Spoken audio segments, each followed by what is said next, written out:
Welcome to Baseball Biz on Deck. I'm Mark Carbon, and with me, of course, is Mr. Matt Germain, and we are going to dig deep dives into what's happening with spring training, and even we're going to have a little fun, too. We're going to talk about the characters in baseball. Larry Rothschild brought up some real interesting ideas on that the last show we had here, so Matt said, Mark, maybe we ought to slice and dice these and see what we come up with.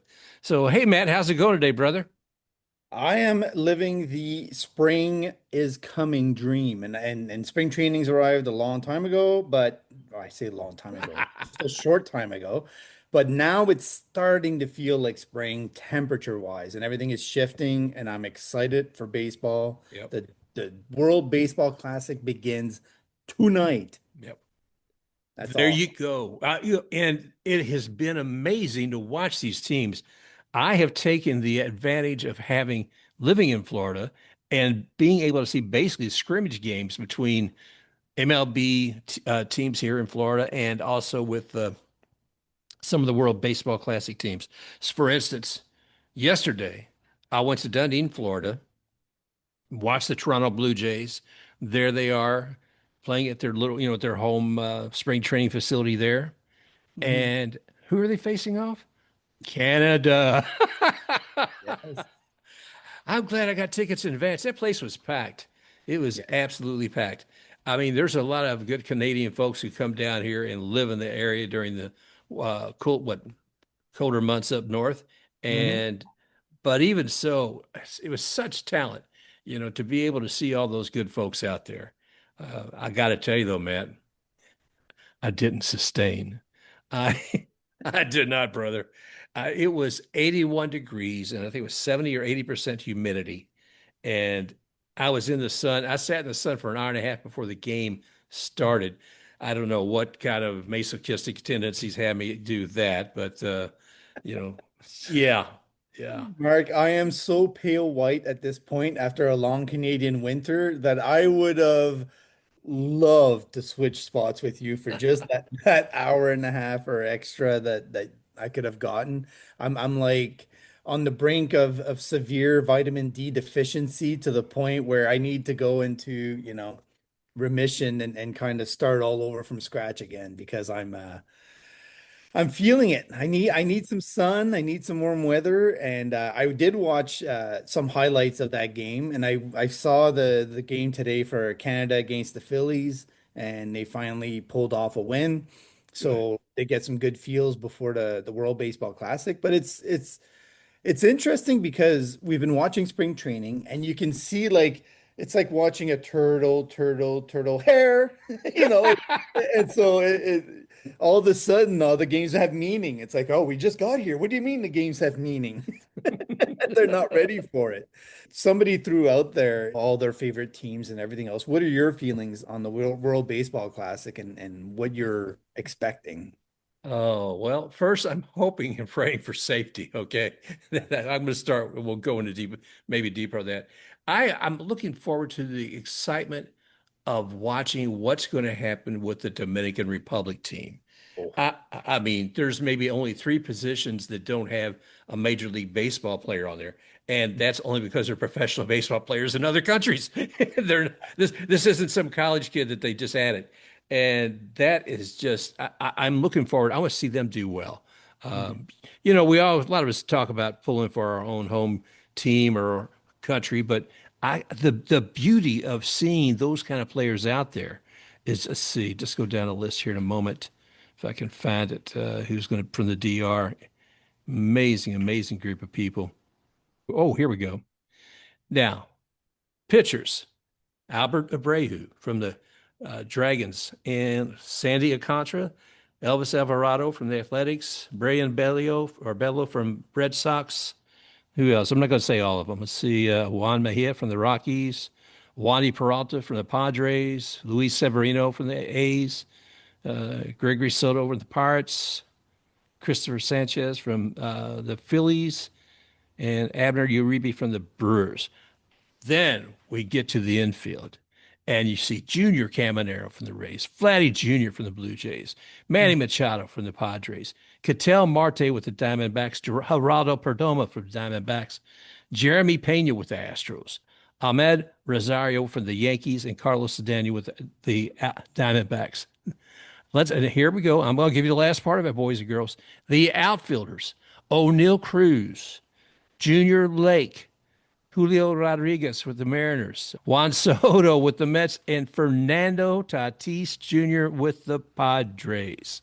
I'm sorry, does it sounds like an all-star weekend to me. Yeah, the biggest equalizer that I see, because I got that exact message today that about the Dominican Republic team being so dominant on paper. And it was the Yeah. same thing last year. But the big equalizer is the Japanese pitching. To me, those are the two most dominant of like when you're looking at the WBC overall. If you were to pick a lineup to dominate everyone, it would be the Dominican Republic and the pitching. So it's a battle of wits between the two. And at this time of year, unfortunately, pitching always gets the edge. Oh yeah. That's why Japan has so much success in the WBC. And the names that you said for the Dominican Republic are okay, like they're good, but they're not ramped up to the same level as the Japanese ones are going to be. And they're sort of more concentrated, to be quite honest, on the season and making sure they don't over exceed their innings pitch, their velocity, all that kind of stuff. And the pitch usage might be a little bit different than what they would normally throw. So all that to be said, like the US is still going to have a very potent team, Oh and yeah. they've an intriguing mix of lineup and pitching. Uh, you have teams that I like on paper that are kind of interesting just because they're a bunch of, blue collar guys that I think can pull some things together. Like Team Italy is fun to watch. Great Britain actually has some interesting characters as part of it.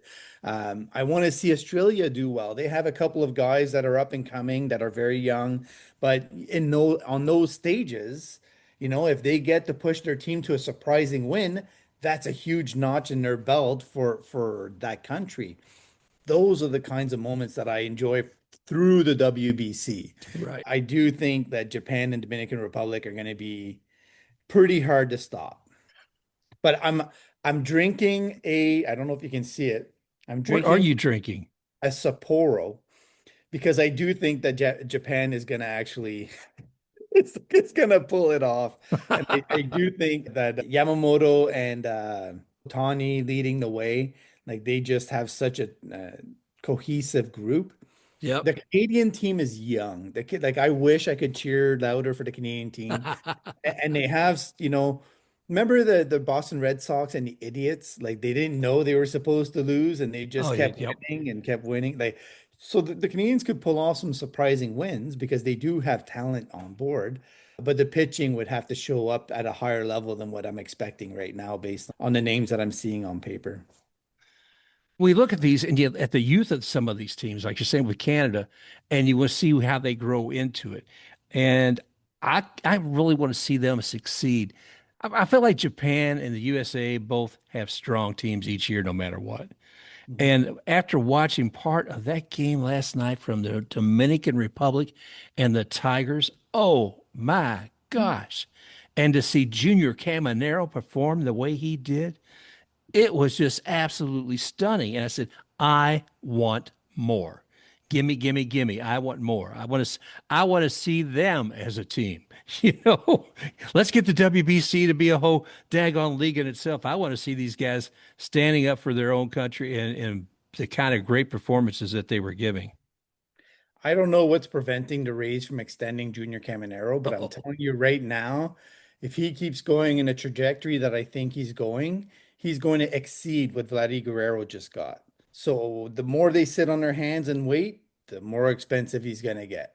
And because I don't see him slowing down the way Vladdy did for a couple of years. Vladdy had kind of like this conditioning moment where he needed to reset things after his MVP year. I don't know if he partied too much or if he kind of slowed down or had some adjustment issues.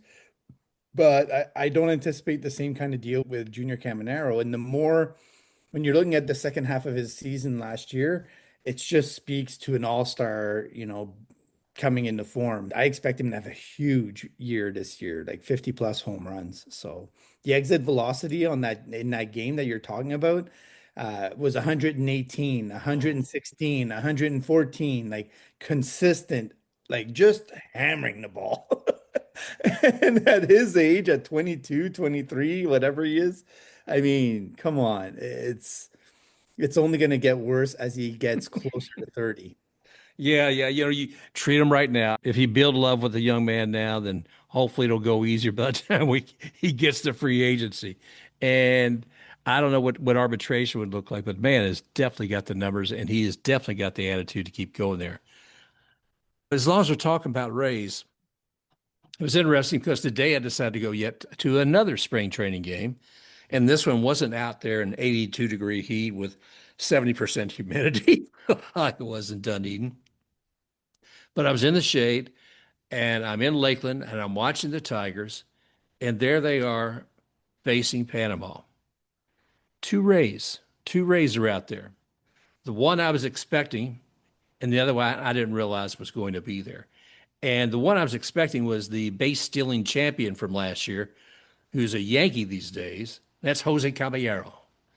And man, anytime I can watch him on the field, I'll be there. It was just fantastic to see him. He didn't have his best day, but it was still good to see him out there. Now, the other fella today played first base, but he started out playing catcher.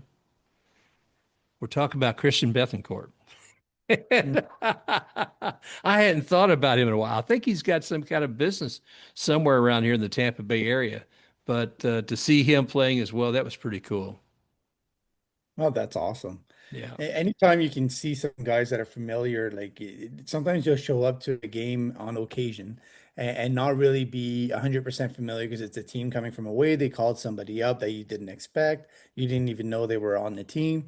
And then suddenly they're in the game. You're like, oh man, I remember that guy. Where has he been? Yeah. And and then you look into it and you find out all the things that he's been up to. And it's always interesting to see where they wind up and who they hook up with in terms of teams and minor leagues down the road.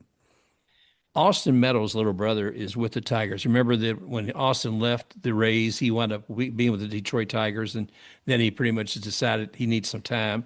Well, Parker, his younger brother, was up and coming, and he's still playing with the Tigers. So that was pretty cool to see him there as well. But man, I love spring training. You mean, for one reason, the games, I don't worry about them much. You want to see players try different things. You want to see teams bring in the younger players and put them out in the field and mix it up a little more. They're going to be conservative in their use of some of their best players because they don't want anybody being hurt before the real season begins. And it's a different kind of feel. But I think if you're there just because you enjoy baseball, you're going to be okay. If you're there because you're expecting your team to just knock it out and you want to see your best players in every inning, then wait till the regular season. But Yep, I agree. The season is shaping up to be an interesting one. I don't know if you feel the same way that I do, Mark, but I feel like there is so much talent right now that is coming through all at once. And I don't know if it's because teams are bringing them from the draft more quickly into the show. If that rule that they've put in where everybody's competing for a rookie draft pick or whatever you want to call it, like if they're all competing for that.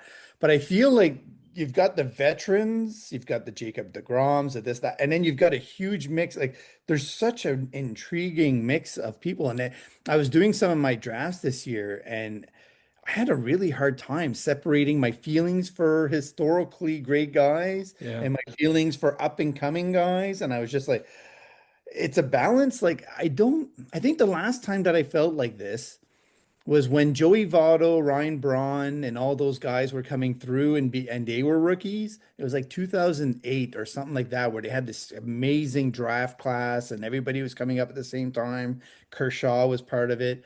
Like that group, that draft class was just so amazing that you had this big glut of people coming through, and then all the old guys hanging around like Jeter, Rodriguez, yada yada. So the mix of all those guys were still impressive. And I feel like right now with I could go through names. I mean, some guys that are just coming into their own of being mega stars, like Cal Raleigh, for instance, right? You talk about the dumper, like Not only does he have great statistics and a great personality and everything else that goes, but he's got the great nickname. Like, Yeah. it's one of those things where I find this season has a lot of those kinds of guys that you're just cheering for, regardless of whether they're on your team or not. And the rookies coming through, like you just spoke about Junior Caminero. There's Paul Skeens and the new guy that's going to be on the field with him with Connor Griffin, who's impressing a lot of people in Pittsburgh, and he's putting them on the map. Like they are becoming a magnet for media attention, which I love to see.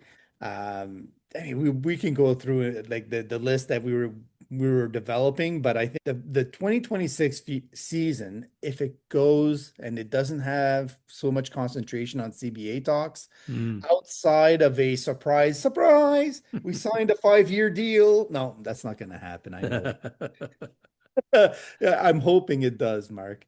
And I just feel like the 2026 season now with the WBC coming out tonight, it feels good. Like outside of politics, outside of everything else going on around the world, baseball wise, with the ABS coming in, with all the youth talent, with all the characters that we're going to talk about, it feels like there's an opportunity this year to have a really amazing season. Well, you're talking about looking, you said a unique year because of having a lot of great youngsters coming in, and then you got some very seasoned folks. So, what are you thinking when you're looking at Verlander and Scherzer? What's your mindset with them? My mindset is sort of like what we talked about with Larry Rothschild, where we're like, there's a lot of living work experience, etc., that needs to be transferred or downloaded from one generation to the next. And the more those guys hang around, we saw with the Rays with Rich Hill and a bunch of guys that would kind of sit on the bench and you would see them literally holding court, like talking to everybody around them, and everybody was gravitating to them. Charlie Morton was another one. There's a lot of really good information, and I love where they're going. So Verlander with the Tigers, he's got a glut of youth that he can influence and be a part of, and get them excited about being a part of the history of the game. I don't think baseball has ever changed in that way, and that's why Barry Bonds and Roger Clemens and all those guys still yearn to be in the Hall of Fame, and no matter what they say publicly, they want to be in it Yeah. because everybody cherish that. That's part of what makes baseball special. Outside of the commissioner of the league, everybody cherishes the history of the game and they want to be a part of it in a positive way and learn from the past, be a part of the future, and be, as best as they can be in the present.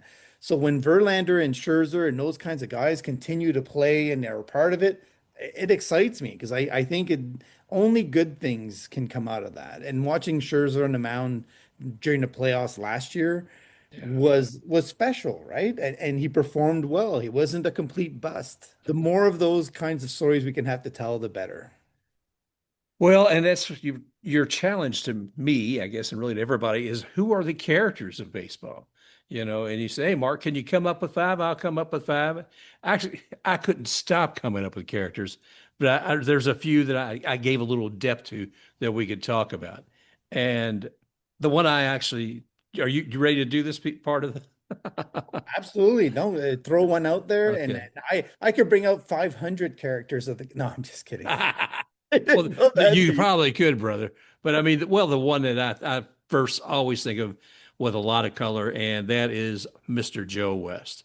I mean, my gosh, that man he's a persona that, the idea is, I think, in most cases, that umpires are supposed to disappear. They're not supposed to even be really a visual part of the game. That is it. But that ain't never going to happen with Joe West.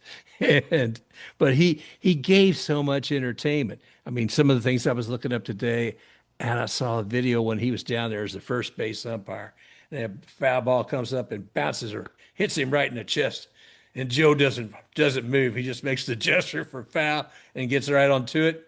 And one of the commentators said something about, well, there's Joe. He's a sturdy fella. And then you see Joe, he takes his upper body, he scritches it up, and he pulls his arms together and he flexes muscles and says, "Yeah, here I am."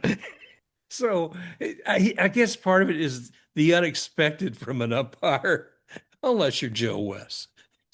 So, moments like that. Let's see what else we had here. I'm trying to think of some of the other things that we said about him. One of them was, of course, his music. Take it for what you like. Country Joe West. I know he's got. I love the title of the song. It's maybe a little political, but walking on the fighting side of me. And I'm thinking, was he talking about taking a walk? Is he talking about going side by side? But the whole idea of walking on the fighting side of me, I said, well, Joe is ready for a fight at any time. Not actually fisticuffs, but he certainly would have an argument with any manager or player who wanted to challenge him on the field. He's my first one. Who's one of yours? So I'm gonna start because last year I'd been hoping for Milwaukee to win it all because of Bob Uecker, right? And I Oh think when yeah. you're talking about baseball, to me, the characters of the game starts with the announcers. And I'm privy to having grown up with a earbud in my ear or headphones on my ear, I should say, and listening to baseball as much as I could, whether I was mowing the lawn, walking on my bike, going to sleep and supposed to be sleeping, but hiding headphones under my pillowcase so I could continue to listen to the game. Radio announcers and announcers in general, I have a lot of respect for because of that, and it's what got me, you learn so much from these people, and they are so energetic in a lot of ways that you can't even bring yourself to do, even if you're faking it in front of the mirror sometimes and you were just on your own, you would be almost embarrassed to do what it is that they do. So when I think Yeah. of the characters of the game, I think of Tom Hamilton.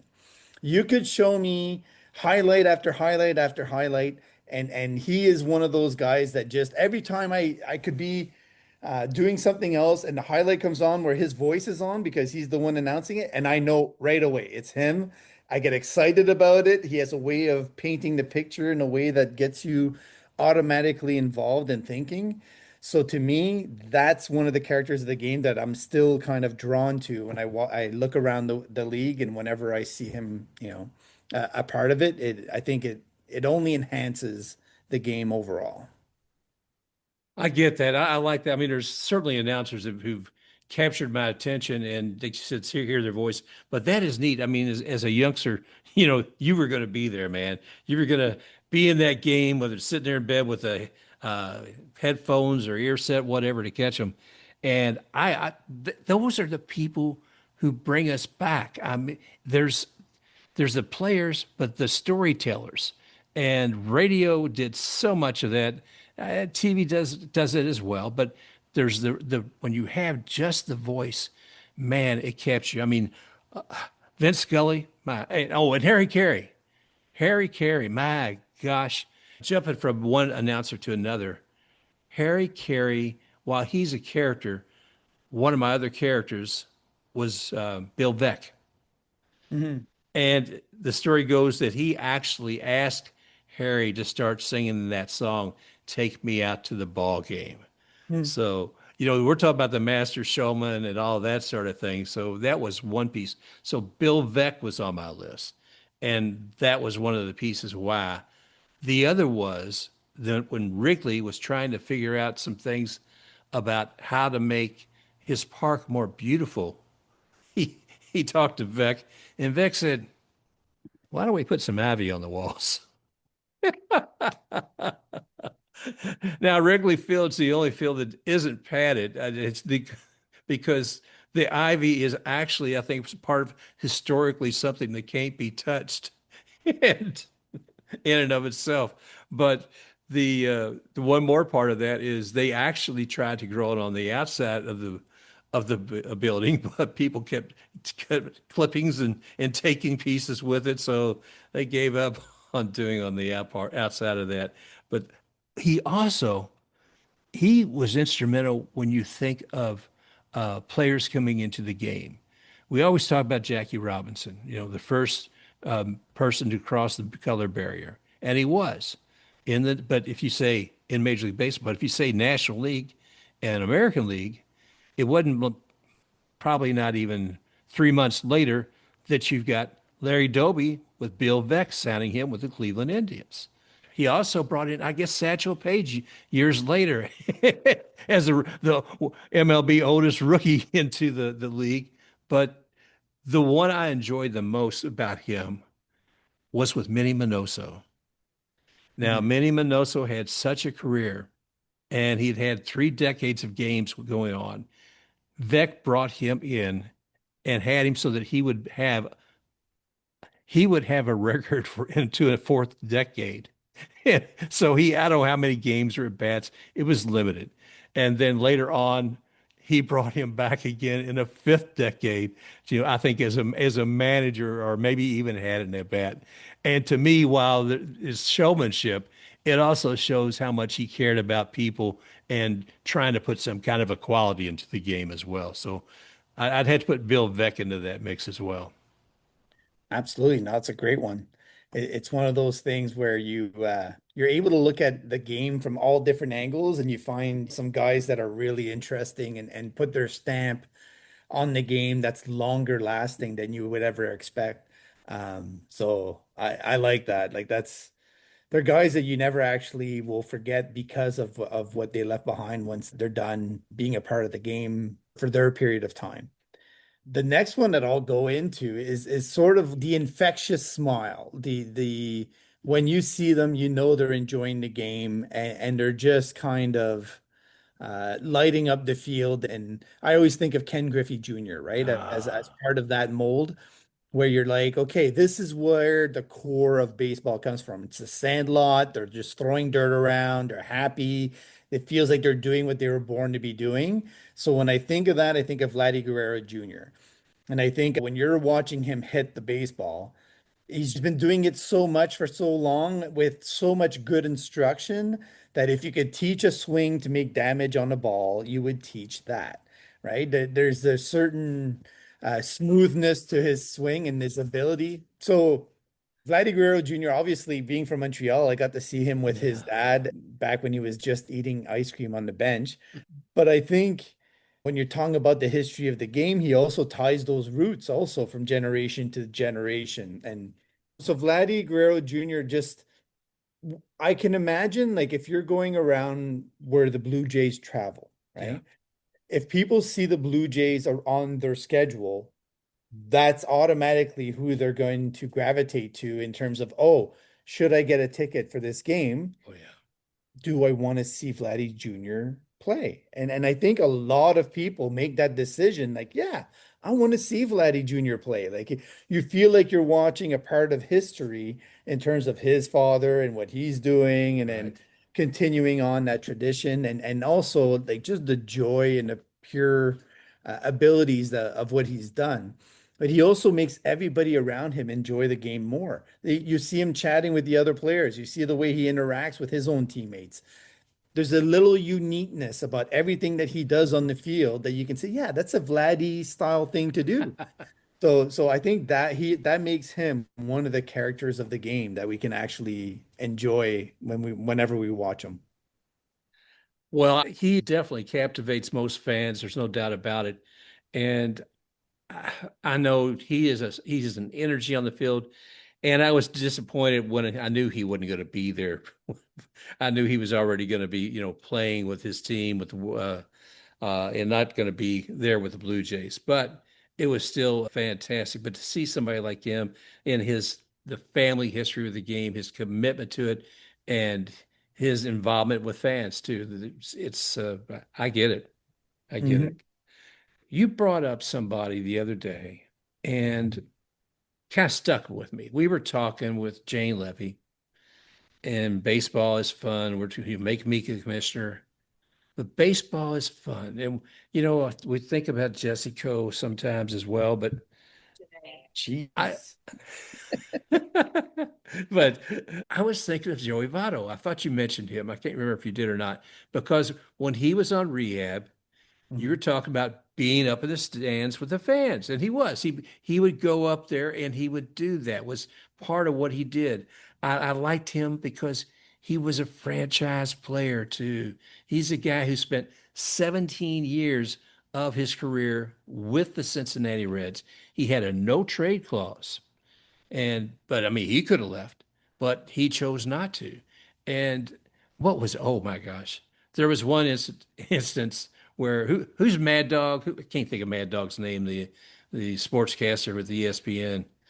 But Yeah, I know who you're talking about. I okay. honestly, every time that I'd heard him, I was like, oh, So Joey's talking with him. Joey's must have been quite the cut up, but Joey is standing there in the middle of the field with a Mountie uniform on. Chris Russo. That's it. What is it? Chris Russo. Oh, Chris Russo, thank you. So he's talking with Mad Dog Chris Russo, and he's wearing this Mounties uniform there, the full brim hat, all the whole shebang, that whole red suit. Oh my gosh. I don't know if the buttons were polished or not, but he looked good. And he called himself the Red Surge.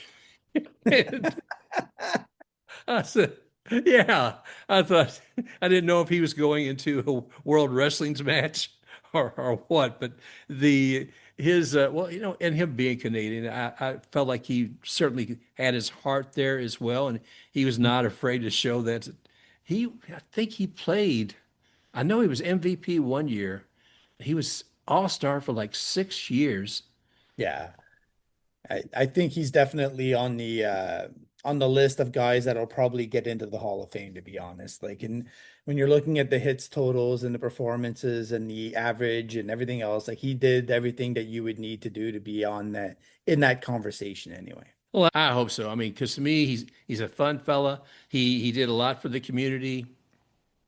If you go on YouTube, you'll find all kinds of things where if there was some sick child or somebody who was up there in the front row, he made special effort to go over, talk with them, give them a jersey, give them a ball, Yep. and made their day. So I'm always glad to see a player who does all that, who has a sense of play, sense of being able to self-deprecate and still, enjoy the game.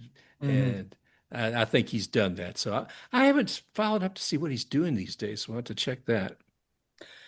I would add to him, and he's a great call, is how he got to the games and using the scooter and having like quirks about his personality and what he liked to do and what he didn't like to do that made him unique Yep. and drew fans to him. Like that made him definitely a character of the game and somebody that I think Canada wishes he'd played more with the Blue Jays through his career just because he's so close but so far, but yet so Yeah. close yet so far. And but he definitely took honor in being with the Reds his entire career. And I think that's great. It's great that you don't see it, like you said, you don't see it very often. And he's one of those guys that earned it, right? Hmm. Like he could have asked for a trade many times when the Reds were not that good, but he took on that leadership role with the team and stuck around longer than some might have, just because he was so happy with his role there in the team and being part of the center. Sort of like nowadays, you could say Yeah. Jose Ramirez is that guy with the Guardians. Like he's taken on that same kind of role, even though he knows the struggles of the team and he knows that he could go into a team loaded full of all-stars in Los Angeles if he wanted to, but Yeah. nope, he's deciding to wear that cap proudly, and I tip my hat fully to any player that does that for the right reasons. One of the reasons that Votto, if you check him out on YouTube, and it was another conversation with Chris Russo, and it was playful, but he's giving him grief. He says, "You'll never give any small markets any attention. I know how you feel about us. You know." And he goes, and you got that great hair." And he's just, oh, oh, oh, but That's funny. no, geez, nope. The other ones I had on my list, I didn't really do any research with as any depth. Who I had, was it Max Packin, the Crown Prince of baseball, Mhm. the San Diego Chicken. That was another one I had on Oh, there. We could do a whole show on that. There's a whole story behind, when he was part of the team and when he wasn't, and all the stuff that happened afterwards. And then I thought if you actually talked about people of character, that would be a whole other show. yeah. No, I had Tito Francona as my next one on Ooh. the list. And I think like when you're talking about characters of the game, like people that you would sit around a campfire with and like the sun would be coming up and you'd be like, no, no, no, no, tell me another baseball story. Like, that kind of individual. Yeah. If you told me I had to pick four guys to have steaks with and talk baseball for, 2 hours while having dinner, he would be one of the guys I would pick at the table just because it, I said with the announcers, it's the knowledge and the breadth of stories and the storytelling ability and making it from an angle that isn't like self-inflating. It's more of a sharing, right? That's Yeah. what the way I see Tito is he's sort of like one of these guys that has a human element to him that you can't really teach. It just is. He is Tito, and people gravitate to that for a reason. So I think he's one of the great characters of the game that we have around. I hope he sticks around for as long as he can. Yeah. Uh, I know that's not always, easy to do health wise, but the more that he's around, the better off MLB is, and the Reds are lucky to have him. Yeah, he's the Oh, next one on my list. I was so happy to see after he left the Guardians. I thought, well, damn, that's a hell of a loss for baseball. And then I hear him pop up with the Reds. I said, he is just the dynamite they need to make this thing continue on. Mhm. And I cannot wait. I was so excited to hear came back into the game because usually some of those great guys that have been there for a while, they're not necessarily respected enough to be brought back. I mean, we had some of that type of conversation with a couple of weeks ago, but yeah, geez, Tito. The other one that I had on my list was Logan Gilbert. And that one Mm, that needs a little bit more explaining because young, I know as a Rays fan or as general fans, you may not know, but he uses an alter ego when he's on the mound. do tell. He changes into Walter. Oh, That's his alter ego. And he becomes a fierce competitor and he switches off, the Logan no longer exists. I am Walter. And he, he pitches as Walter. And to me, there's something awesome about that because I know a lot of athletes have that thing. And Roy Halladay was one where don't talk to me on pitching day, right? Like it's my day. I'm no longer approachable. Like, distance. And there's a lot of pitchers that are like that. yeah, But again, it speaks to the characters of the game. Pitchers are quirky, sort of like I think back of hockey with Patrick Waugh used to talk to his posts, right? He was thanking them because they were saving him from letting in more goals. He was like, thanks, guys, keep the puck out." He's talking to his posts. Well, it's the same kind of thing with the pitchers talking to themselves, like I've got to switch on the game mode and become a different personality to yeah. focus on what it is that I'm doing. And there's something so like major league-esque about that. Like Oh yeah, whenever I think of that, that's what it brings me to is I'm like, this is major league. This is like, unless he's reading a magazine, with stories, like this is the only thing that could be more major league. So I enjoy it. I think that we need more of that. I want to know what the pitcher's quirks are. If ever we start interviewing a bunch of them, I want to know. Like, are you eating cheese every morning because you want to do what is your tradition in terms of how you approach the game and why? Like, I want to know oh yeah. where it came from. I want to know how it's benefited you or how it's hurt you in some cases. But being Walter is just so like of all the names, Mark, that you could pick, is there one that is more beige than Walter? I can't imagine that, man. Oh, I love the, yeah, it's about as plain Jane as you can get. But do you think that immediately after the game, are they talking to Walter? Just say, how long does it take to turn that off? I don't know. That's a good question. Oh man, does he use it at home? That's what I want to know. Well, he lives about a half hour, an hour right down the road. There you And go. and I know the pitching academy here he is during the off season. I would see if I can get a push. We may not be able to get him done during the regular season, but we definitely need to get him on, him and Walter, you know. Yeah. Yeah. And the other guy that I had on my list was Randy Arozarena. Oh, Just because any guy that'll go, like you were mentioning before when we interviewed, you did an interview recently. when you're able to be a player and have your own section named after you, Yeah. after the team trades you, you have the audacity to go and sit in the crowd and become a part of, I mean, there's a lot of Randy Arozarena stories to go around. Spanking, home plate, the going back and forth, the dancing with Brett Phillips. We could go on and on, but the performance that he put on in the playoffs and just his general fan-friendly personality. We need more of that. Um, where it's not just being willing to sign autographs, it's being willing to be present Yes. in the moment with the fans and being mindful, right? So a mindful part of baseball.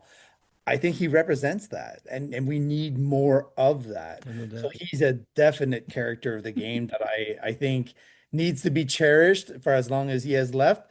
And I'm glad he's having some success. He's finally getting paid well in Seattle, and that team is going to do some damage this year. So he's one of the great characters. I love it. And at some point, when he come back to Tampa, we've got to get him and Brett Phillips together to have another dance off. I love it. I love it. Oh, um, if I was going to put another one on there, and I didn't think of it this morning, it would be Tommy Pham. And because of one, his intensity and yeah, and and his willingness to stand up, he had lived by his own principles. Mhm. He gave one of the people, one of his opponents, a lot of grief for talking back to the ump. And then I think it was John Boy goes back and says, "Well, I want to look at Tommy Pham's history." So he goes back and sees all these instances with Tommy. He says, he never talks back to the ump. He never does this. So it wasn't a matter of hypocrisy. And the things he did because of his own issues with his eyes that he challenges he has, and then meeting with groups of kids who's maybe going through the same sort of thing, those Mhm. sort of pieces, really feel good about Tommy.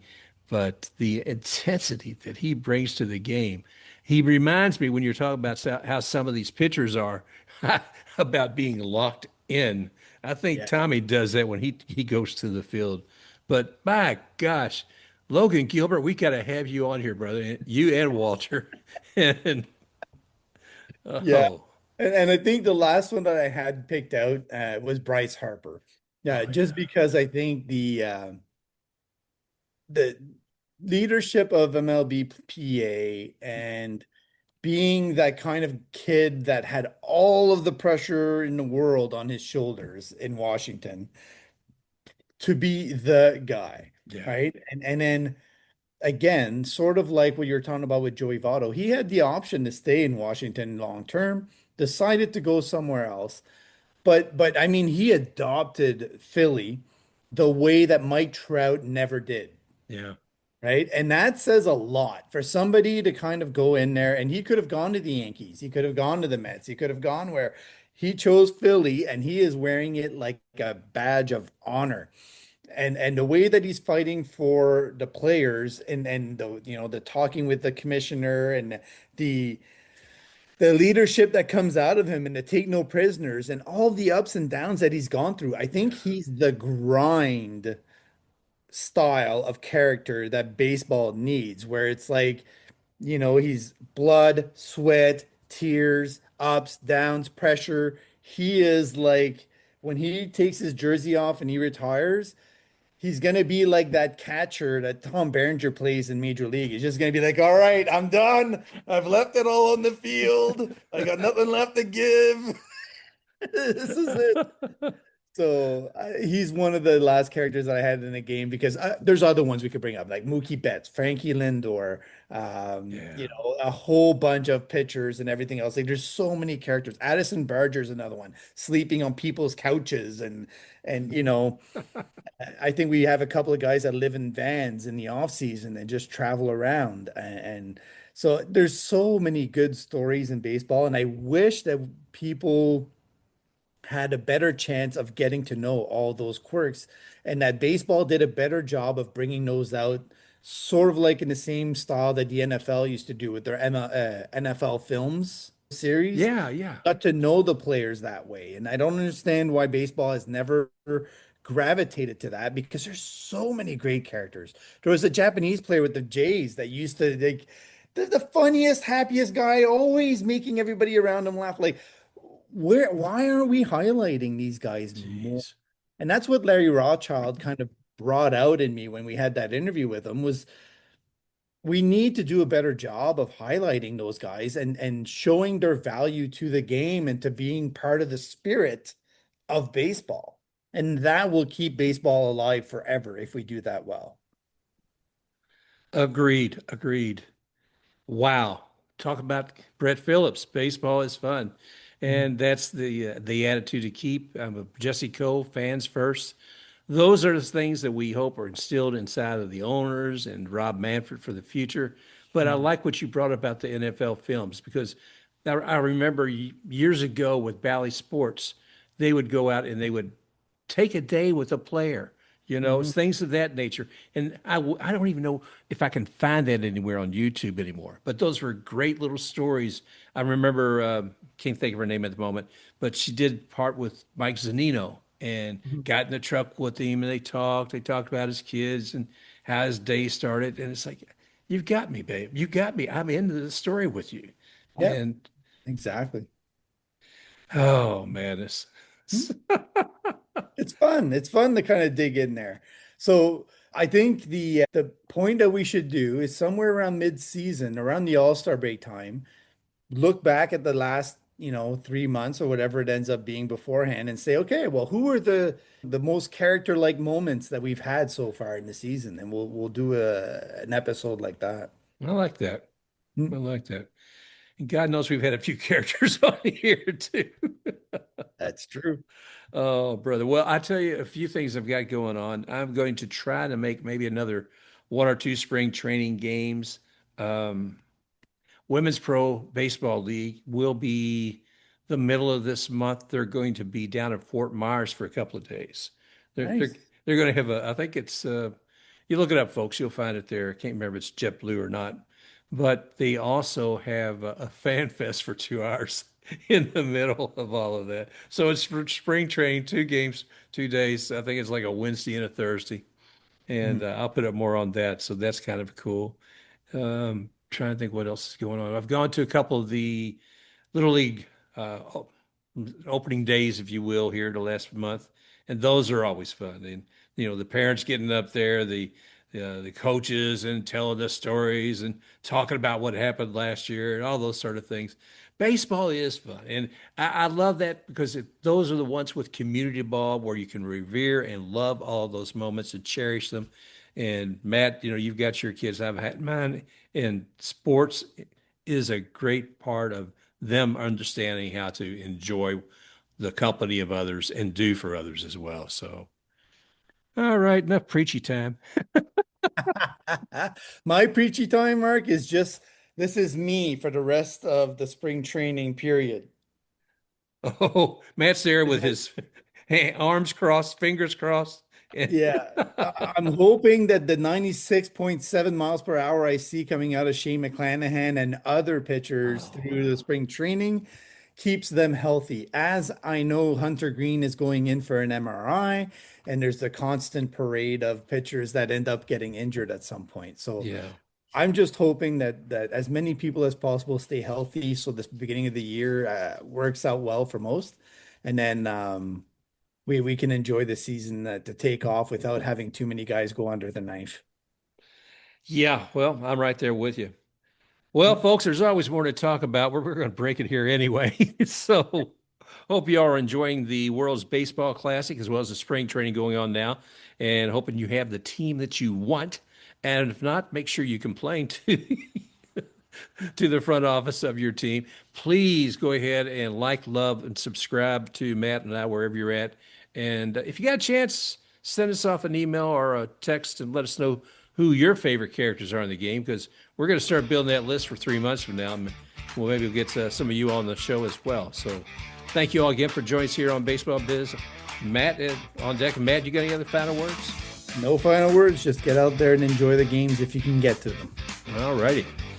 Okay, we'll look forward to talking to you guys again real soon. soon. If you enjoyed this show, go ahead, like and subscribe to Baseball Biz on Deck.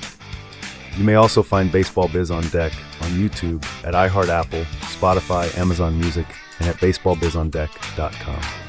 Also, you can find Matt at matgermain.bskysocial. That's Matt at matgermain.bskysocial, or Mark at baseballbizondeck.bskysocial and Baseball Biz on Deck with Facebook.